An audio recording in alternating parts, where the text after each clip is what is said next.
So it is our first 3A masterpiece in China, Black Myth. Wukong is also in full swing. A new handle co-branded with Black Myth Wukong has been launched, but I searched for the co-branded handle and it was really not cheap. But the budget is not enough. What about students who still want to fill it in? Don't panic at this critical moment. A mysterious guest came, a new controller that claimed to be a 100 yuan elite configuration. That is Lester's latest Chang'e Infinite controller. The second time the shadow is taken from the shadow of one of the top 10 famous swords. Jian Dan listened to the name very domineering.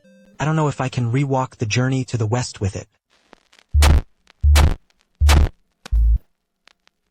In addition to the handle body, there is also a data cable and instruction manual, etc. How can there be another word of thanks here? Okay. It seems that the team is still very attentive. In terms of appearance, the fuselage design is very neat. Adopts a simple black and white color scheme. The overall layout is similar to Xbox functional buttons. It is the consistent style of Sheeta. The overall layout and functionality have not changed much. It's just that the appearance has become more handsome than before. At the same time, because the handle can also be connected wirelessly, the indicator light in the middle can not only prompt different modes. It can also be used as a battery indicator, and the top is in addition to the shoulder mirror and trigger. A C port is also reserved. It adopts a black color scheme and a white body. Not to mention that it really smells like a panda color scheme. In addition to the trigger lock and 4 back keys on the back of the handle, there is also a mode switch key. You can switch between 2.4G Bluetooth and switch mode. In Ryan mode, PC Android is also supported. There are many platforms for iOS and even car machine knowledge. It's still very friendly for multi-platform players. So what do the students think of this exterior design? In terms of feel, the handle is made of ABS plastic as a whole. The grip post is dotted. The anti-slip texture treatment texture is very delicate to the touch. The humidity is still good. The overall weight is moderate. There is no fatigue when playing for a long time for 221 grams, and the action buttons on the front. It uses conductive exchange, and the pressure is moderate. The roulette will cross keys not only use a different color scheme from the action keys, and the feel is also different. Here is the solution of pot tablets and elastic wall silicone pressed up. The soft and elastic feedback is relatively clear. The functional buttons and sharp keys are tactile switches. The sound is relatively crisp. When the trigger is triggered, it is possible to switch between linear and non-linear triggers by the captured trigger lock. On the surface, it is also intimately treated with square yellow stripes. It feels more comfortable when pressed.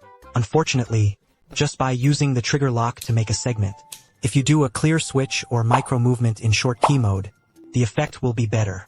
After all, the price is understandable here. The 4 back buttons on the back are also tactile switches. Pressing it is similar to the enter key mentioned above.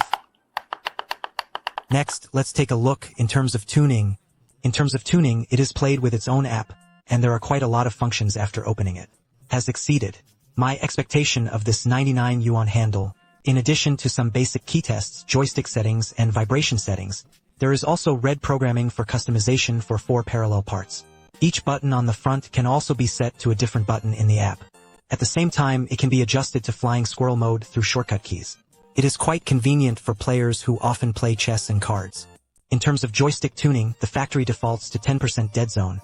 It can be set to no dead zone through the app, and it is even exceeded what I expected in terms of resolution and return rate. The resolution is stable above an astonishing 2000. The rate of return is even more sky-high. In wired and receiver mode, it is actually above 1000 Hz. But no one is perfect. In Bluetooth mode, the return rate is directly reduced by 0. Only about 120 Hz. In terms of flights, the default 5% of the empty app can be set to no empty seats. The press feedback is still very silky. However, there is a space layer in the second half of the flight. Here is because the app has been set to 100%. It is not possible to continue to adjust. Still a little regrettable. So what do the students think? Next, let's take a look at the internal workmanship. After opening it, it was almost as I expected. The inside of the handle is very neat, and the PCB design is very neat. The battery has a battery compartment protection, and the contact information with the motherboard is the socket solution.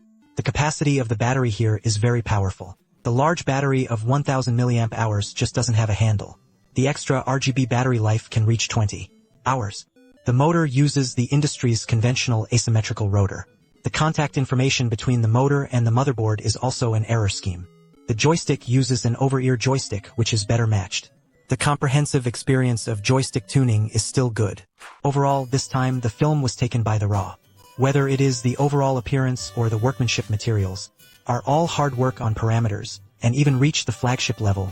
At the same time, it also gave a more sincere price. Except for the rebound of the cross arrow, the occasional hypocrisy of not following the hand and the second half of the trigger, overall it is completely worthy of this price. For beginners who don't know what to buy, or for students who are looking for an affordable handle, it is quite good.